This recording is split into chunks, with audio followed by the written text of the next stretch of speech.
tradition and custom venerate Elijah as a saint. The Catholic Church has a practice well known to everybody in this community of lifting up the saints. Some have contended that Fred Rogers should be named a saint, Mr. Rogers. But his wife, Sarah, famously said that it's not fair to see him that way. She said, if you see him as a saint, you miss how hard he worked. The point is that he was a human being with faults and failings, and he worked hard to become a better person every day. Elijah also was a human being. In the passage we heard today from the first book of Kings, he was working hard or trying to, and I believe rightly so. There was good reason for him to be prostrate beneath that broom tree. Famine and drought had been ravaging the kingdom of Samaria, where Ahab and Jezebel reigned. And God had called Elijah, saying, "Go, present yourself to King Ahab. I will send rain on the earth."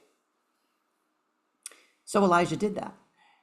And when Elijah and Ahab met, they weren't by themselves. There was a large assembly, a whole crowd of Israelites, and also 450 prophets of Baal. That was the god of Ahab and Jezebel. And they were all gathered on Mount Carmel to prove who was the one true God. So each of the two sides took a bull, one for the Israelites and one for the prophets of Baal. And they each cut up these bulls in pieces and laid them out on wooden planks, and they each called upon their deity. First, the prophets of Baal, and then Elijah. Whichever answered with fire was the one true God. The call of the prophets of Baal went unanswered.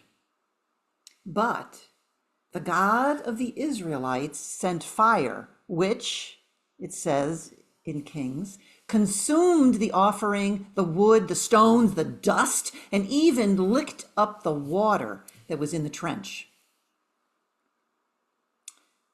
So perhaps because he felt this was a big win, after that, Elijah commanded the Israelites to rise up in insurrection and slaughter the 450 prophets of Baal, and they did so in a brutal massacre.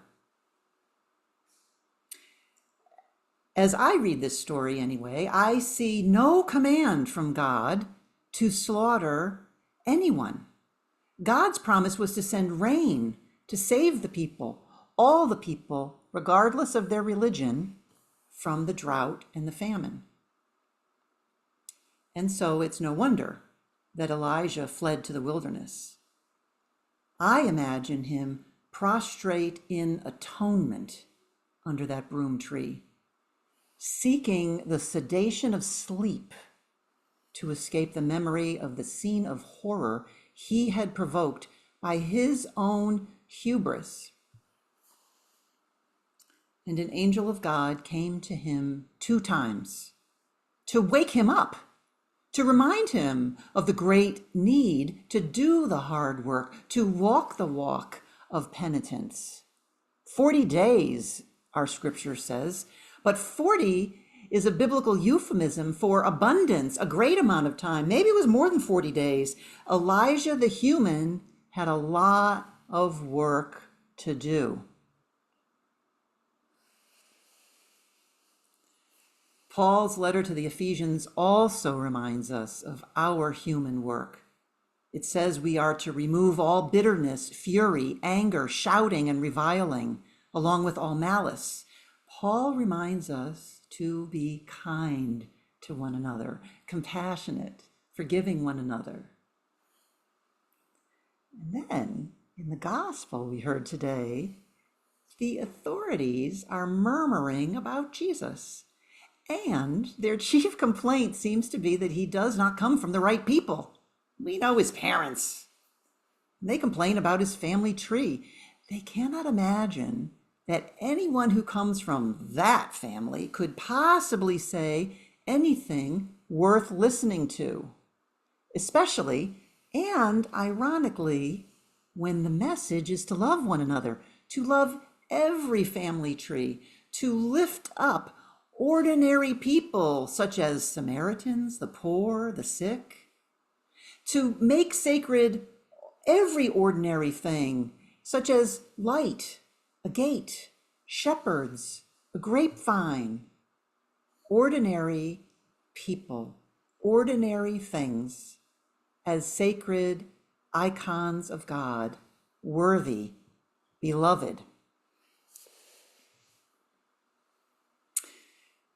Today we live in a world that also fails to see the holy when the holy is everywhere, in every creature, every country, every race, every gender, every religion, every species, everything.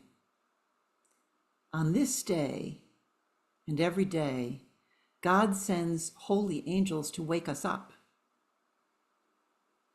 And not just to invite us, but to command us to walk the human walk and do the human work so that one day, please God, one day we will find the way, the truth, the life, to taste and see the goodness of this God, that we may be radiant with joy and our human faces may not blush with shame.